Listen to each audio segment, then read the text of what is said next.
Joining me on the hotline, as we do each and every week, is, of course, Dr. Dan Zanotti from the Center for Orthopedics with an injury update. We are approaching NFL free agency time, NFL draft time, and with that being said, a lot of people are talking about the quarterback position here in Cleveland. And one name that's very familiar to maybe Cleveland fans, Buckeye fans, is Quinn Ewers, who, of course, was at Ohio State for about 2 seconds, then goes on to play at the University of Texas.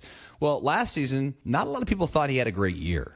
Some down numbers, didn't perform as well as he had the previous year. Well, now we find out that he was battling an oblique tear, a pretty severe oblique tear this past season for 12 games, Doc. I mean, for a quarterback, that seems like something really difficult to deal with. Yeah, it is. It's a very tough injury to play through, especially for a quarterback. Sometimes you can get away with it if you're not rotating and really putting that much stress on your abdominal area and the core. But for a quarterback, as you know, to throw, you really have to generate a lot of power from your legs up through your core and rotate a lot. And for quarterbacks, it's a very, very disabling injury. This guy probably had to deal with a lot of pain, which says a lot about his toughness, his physical toughness, wouldn't you say? Yeah, you're right. And this isn't an area where you can just do a cortisone shot and numb it up. And when you're in pain all the time, it's hard to be as good as you can be. Right. Well, they did say that he is now fully recovered. He's feeling great. Did that recovery just come from resting the oblique? Yeah, generally it does, and a lot of rehab. But during the season, you don't get that rest. You're always doing reps. You're getting ready for the next week. So really, it's just a matter of time and getting the body to heal. And as a young athlete, I think he should do very well. Well, it's certainly good news maybe for folks here in Cleveland who are interested in maybe Quinn Ewers as a potential draft prospect, considering he didn't look all that great against the Buckeyes in the playoffs. We all saw that game. But nonetheless,